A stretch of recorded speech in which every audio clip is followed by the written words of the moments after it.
Don't look the other way, girl.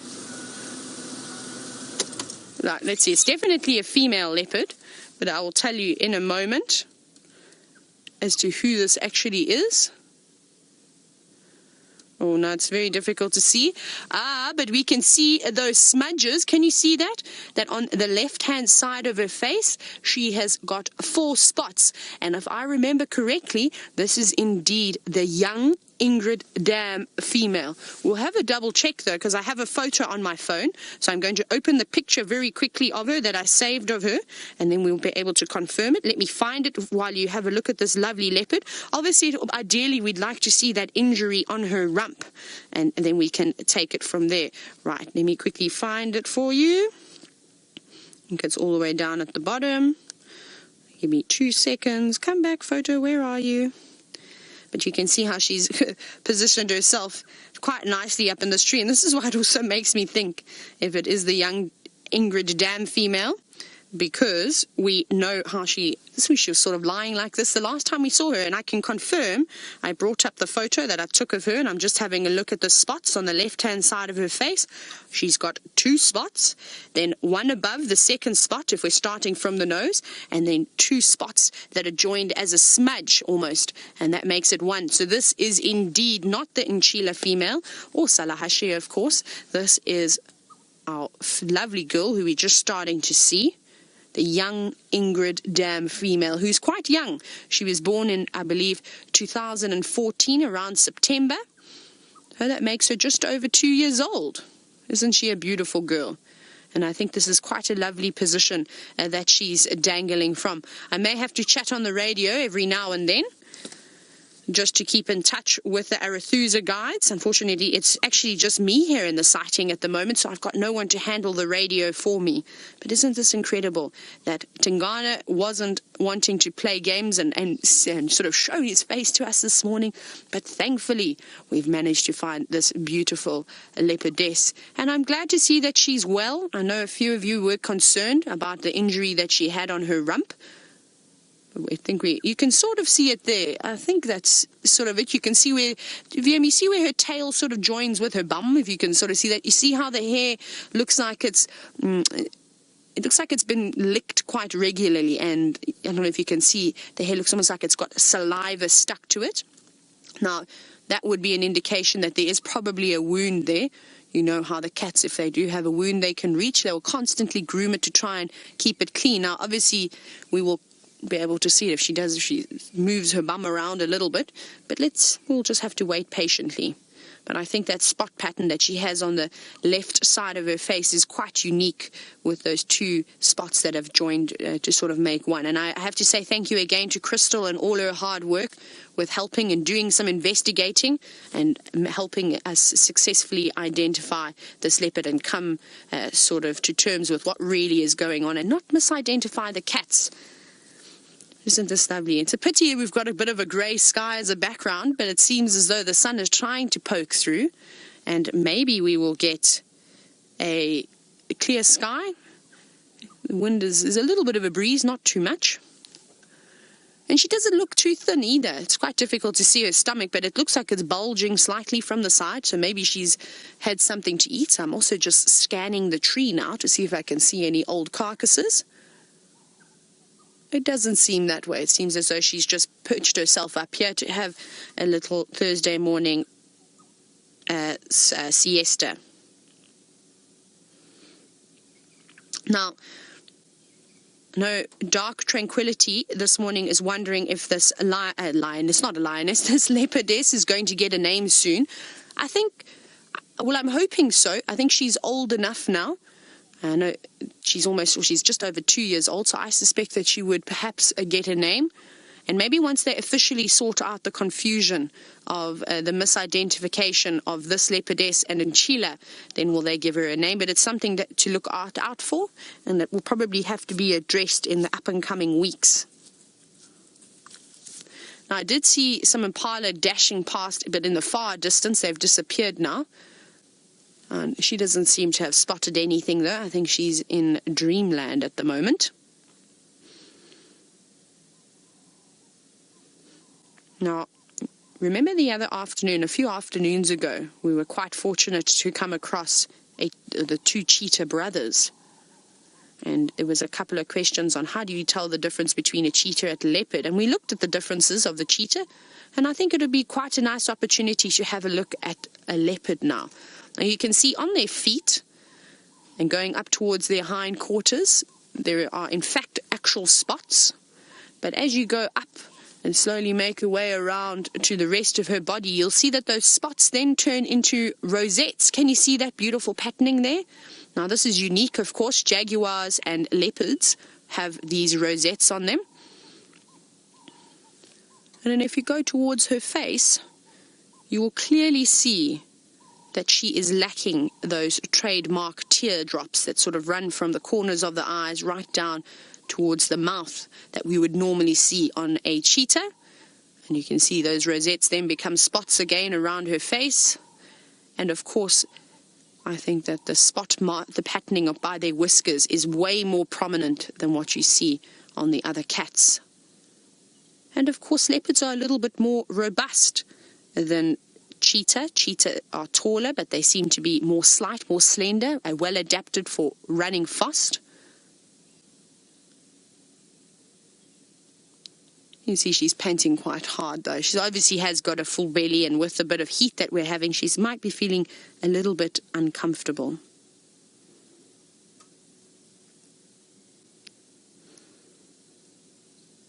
And not too many birds chirping around either. It's actually very quiet here.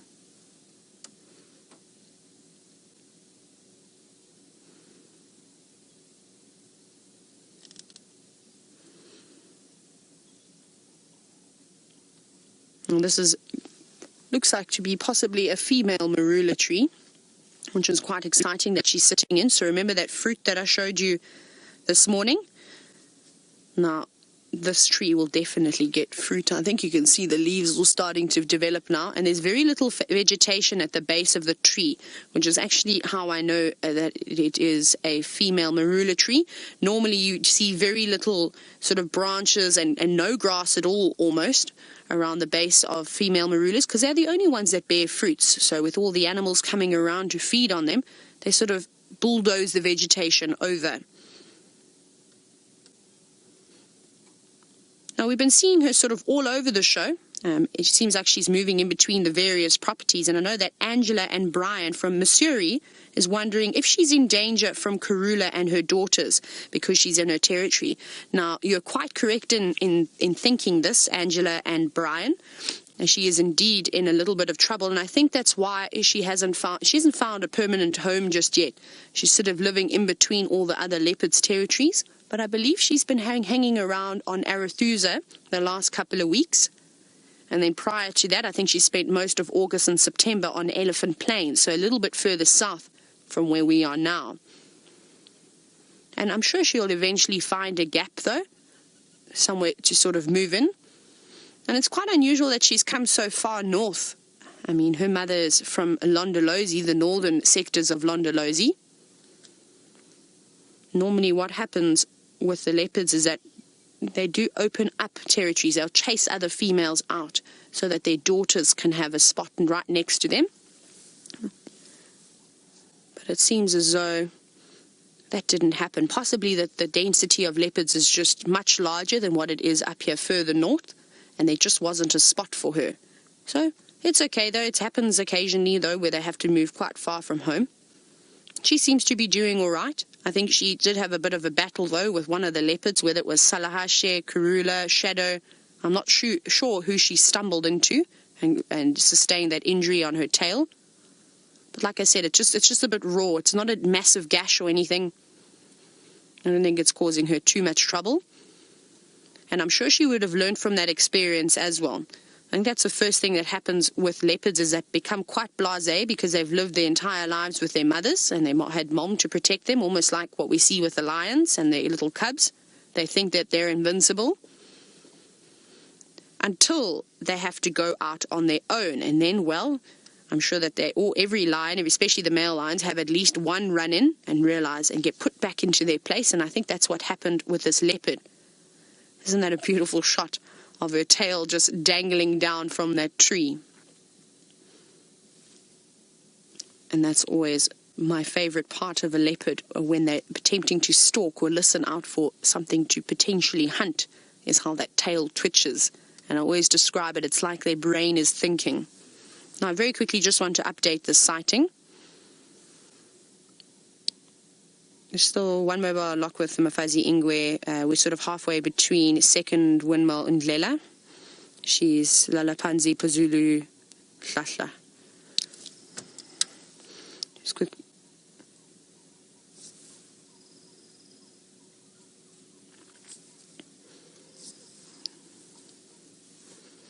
Jamie, are you talking to me?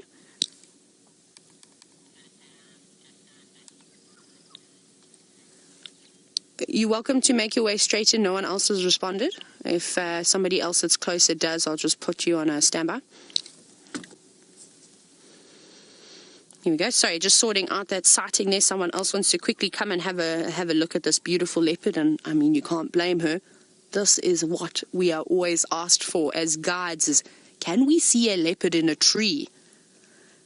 And I promise you, it's actually not as common as you think it is. They love to sit up in these beautiful marulas. But sometimes it's so hard to find them, especially if the tree is in the middle of a block and they've leapt over all the roads and not left many footprints behind. Then it, of course, becomes quite difficult. But she's very high off the ground. And at one point she did hear those impala sort of snorting a little bit. But she didn't really react to it. I think she's got a full belly and is not interested in eating anything currently.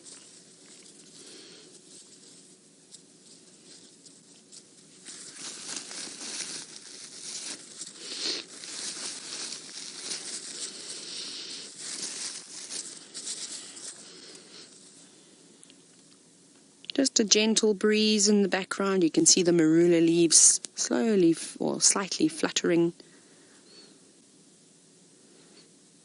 She is well rested. And it's amazing how different leopards like to do different things. Not all leopards like to sit up in trees. I remember down in the south there was one leopard that actually just preferred to be on the ground all the time, and I don't think I ever saw her up in a tree. And then, of course, my favorite leopard, and out of all the leopards that I've ever come across, Lisbon, she was notorious for sitting up in marula trees. And, of course, she loved to sit on the termite mounds too. So when you were looking for her, those were the two things you looked for. Termite mounds and marula trees. And you were almost guaranteed to find her in one.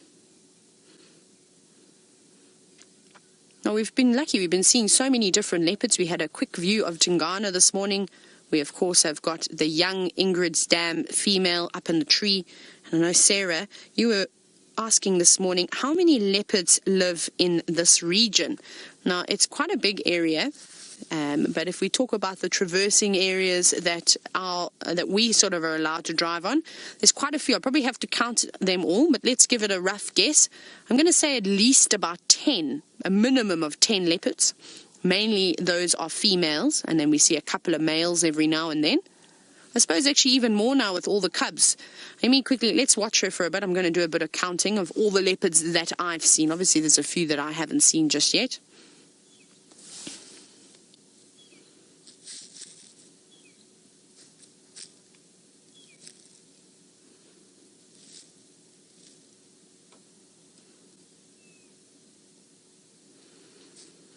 Well, I'm just thinking straight off of the top of my head, I've already got 11 leopards, and that's the ones that I've seen. Excluding, I added the Anderson male in. I haven't seen him. Plus Salahashe, that's 12. Goodness, there's a lot of leopards. I'm probably missing quite a few. I haven't seen all the possibilities of all the different leopards that occur in this area, but they sometimes don't always just stay in one spot, especially if it's a male. It's not uncommon to see young males coming through looking for potential openings, trying to find an old male that's at the end of his time. That'll be an easy challenge for him to take over. Remember, life is really tough for the male animals, for the male leopards, for the male lions especially. And I suppose for the female leopards too, with them being so territorial. She can't get comfortable. Well, you should get a bit of elephant dung and take it up there like we saw the lions using yesterday. Apparently, elephant dung is a great pillow to use. This is lovely, though. Right, let's quickly go across back to Byron. Right, we are still with our beautiful leopardess, of course. And she hasn't even moved an inch since you last saw her. She's obviously sleeping away, whatever she was lucky enough to catch. And the last time we saw her, she was actually looking a little bit on the thin side. So it's good to see that since we last saw her, that she has had herself a nice meal.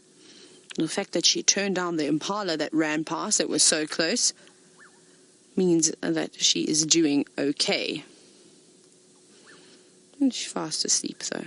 Very fluffy. Her coat doesn't look as beautiful and immaculate like leopards' coats normally do. And perhaps she just hasn't had enough time out of her busy schedule to get grooming.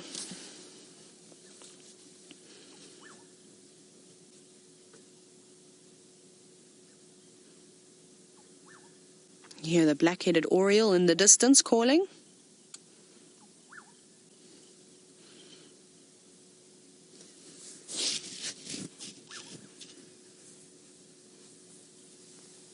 You can hear some palaces also in the distance.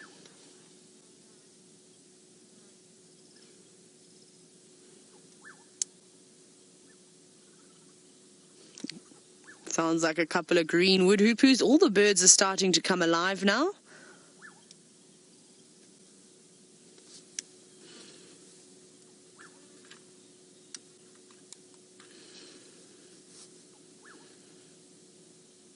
And this is quite spectacular. Now, she's not a tiny leopard, I don't think. I think she's a good size for her age, but she will get a little bit bigger. It seems as though the leopards don't seem to be particularly large up further north. And I'm not sure the reason for that. Perhaps the territories are smaller. There's not as much food around, which I find very hard to believe. But down in the south, the females, some of them looked like male leopards occasionally if you didn't look at them properly. Especially there was one leopard who unfortunately is no longer alive, but her name was Warthog Wallow, and she was an absolute monster. She was very stocky, a beautiful leopard as well. She used to be my favorite until I met Lisbon. Look at her little tongue sticking out. Can you see that? Is that a tongue poking out there? It looks like it, hey? Just popping between her front teeth. Because she looks like she's almost got one eye open. And I think it's just the way that she's popped her head onto that branch and it's now pulling the skin. The turtle doves have just joined the party too.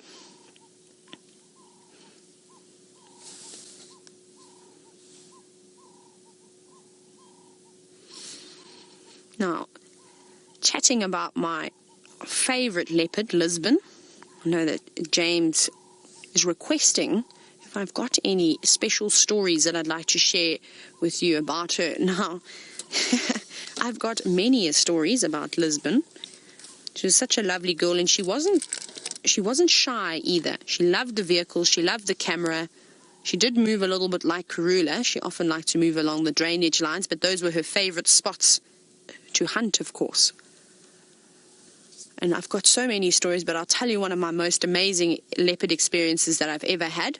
So, we'd literally just started game drive. We had seen 4 out of the big 5 in front of the lodge at the watering hole. We had lions come down to drink. It was a mating pair that was mating in front of one of the rooms. We had elephants, of course, eating all the plants in the garden. There's also no fences around this lodge, so pretty much everything came right up to it. The watering hole having a lovely drink. And of course, all we were missing was the leopard. And I joked with my guests. I said, I don't think we should go out. We should just sit here and watch everything happen from the comfort of your rooms and in your swimming pools. And of course, then you can sit with a view and watch from a distance, which is sometimes also quite nice. But in the vehicles we hopped, and I said, wouldn't it be so funny if we saw a leopard right now? 10 minutes after I said that, she popped out of the bushes. I couldn't believe it, which was the first time that we didn't come across her when she was either up in a marula tree or on a termite mound, but she came walking out onto the road. And I was very close to the lodge. I don't think I'd even gone a kilometer just yet. And we followed her. Well, then she stopped and she had a little groom for some time.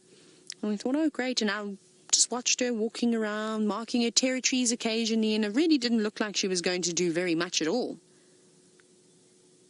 So I said to my guest, I think we'll give someone else a chance. Maybe we'll have a little look. And as I said that, she walked into the front of my vehicle and came past my door and then jumped into a sprint. She just looked up, looked behind my vehicle and started running. Here we go. We've got Madam up here giving a little stretch. Now she was running straight back in the direction of the lodge. Now, the lodge that I used to work at, let's see what you're going to do. Have a nice big cat stretch. Just reposition. It's a nice pose. And as I was saying, the lodge that I worked in, it's almost built into a hill. So it blends in extremely well. And the roofs were quite flat. So we used to have hippos up on the concrete roofs of the rooms. I've seen lions up there. And of course, this leopardess of mine, or my favorite one, she ran on top of the roof and we heard a thud, a big thud. So I said to my guest, hold on, and we quickly raced around, jumped onto one of the fire breaks, and positioning ourselves, we were right on top of the lodge basically. We weren't, because I don't think that it could hold the weight of a vehicle. And there she was, dangling a bushbuck off the roof of a vehicle, off the roof of the spa, so the wellness center. I couldn't believe what I was witnessing. This bushbuck, which was grazing on the lawn sort of in front of the lodge, well, it wasn't grazing, so it was just standing on the lawn. It then raced back to try and escape, and then obviously found itself trapped on the roof and didn't know what to do. Well, then the leopard grabbed it, and she managed to grab it by the hindquarters, but now there's about a 5-meter drop or so from the height of the ground towards the roof, and this was happening over the spa. So the spa manager was in the spa. She heard all this noise. She looked outside, and all she could see was a bushbuck dangling from the roof, and she heard growling, and she didn't know, so she just closed the glass sliding door and continued to watch. And Lisbon pulled and shrugged, and what she did next was she tried to pull back the leopard almost, as to try and get a better grip so she could pull it onto the roof, because remember, she just had it by the hindquarters. And I promise this is all true. I'll have to dig up a photo for you, which is on one of my external hard drives, but I have a photo of her holding this leopard. I used to have videos. I'll see if I can find them. She did this one last attempt to pull it back up onto the roof, but she lost her grip, and the bushbuck dived down onto the concrete below. It was almost in a Zen garden, so there were lots of succulents and things, and these big concrete slates on the ground so people could walk on them, landed, and then raced off down to the dam where we were watching all the different other animals. Well, Lisbon didn't even hesitate. She jumped straight off of the top of the roof and down into the Zen garden. She chased after that bushbuck. That bushbuck then obviously was slightly injured. I think it hurt its leg, but it carried on. She then attempted to try and stalk it and take it down for a second time, and that bushbuck got away. How is that for a success story? That's when you know that it is not your day to go. That bushbuck was really, it was pushed to its absolute limits, but it still managed to outsmart this leopard. And that was one of my most spectacular sightings ever. I've never seen anything like that again. It was absolutely incredible. You can imagine to the spa therapist or the spa manager, her name is actually Crystal too, she was so shocked when she saw the bushbuck then drop from the roof, and then of course a leopard in hot pursuit. I think she said it was one of the best things she's seen ever too. Now, Rena from Texas, you'd like to know, how do leopards define or decide how big their territory is? Do they adjust it with the density of other leopards or prey? Now, it depends. Every leopard sort of territory varies in size. Like I said, males generally have a much larger territory. One male can see up to 5 or 6 females in his traverse, maybe even more than that. Whereas the leopardesses tend to have much smaller territories. And it will depend on a number of different things. Of course, availability of food is a big one, because if there's no food in their area, they're going to have to venture out of their territory into someone else's in order to search for food. It's very, very difficult. I don't think there's any exact defining features of a leopard's territory. It's just sort of, can you defend it? And if anybody does come in that you don't want them there, can you push them out? Of course, scent marking they use quite a bit, going around trying to mark as many trees as they can.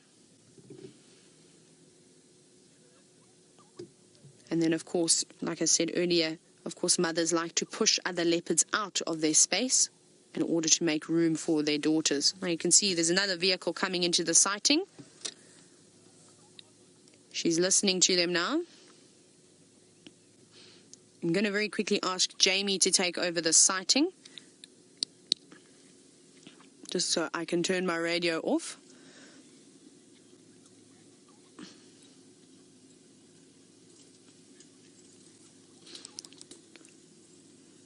Just going to wait for Jamie to come through. Right, while we do this, let's go back across to Steph and see how he is doing on his bushwalk. She has barely moved an inch, just a couple of times to stretch out her legs and have a little scan around, but that tongue is still poking out. And I'm so sorry, Byron, that you were jealous this morning. It was only a brief visual of Tingana, though. We didn't have a good look at him. But I suppose it's better than nothing. But luckily for this lovely lady, she has been posing so beautifully for us. I told you, Byron, that we were going to find leopards today. Shame poor Byron's been desperate to see a spotted cat. I think he's convinced that they don't occur out here in the north, seeing as though they have been evading him since he's arrived. Hopefully one of them will stick around, though, for this afternoon so he can follow up. Now, I'm sure you probably all got into a flat panic wondering who Jamie is. Now, the Jamie that I'm talking about is actually a male. This is actually a guide that I used to work with down in the southern sands, and he has now moved up to the north. So this Jamie is, in fact, not the female Jamie that you are also familiar with.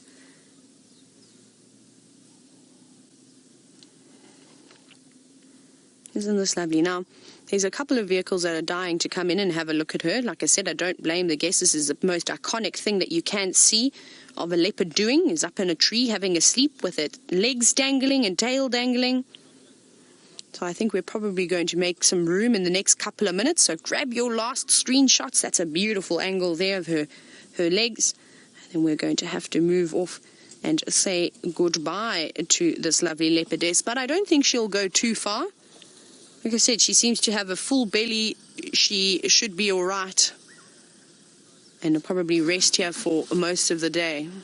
Now, I just want to let them know that they should come around my side, because it's actually really nice.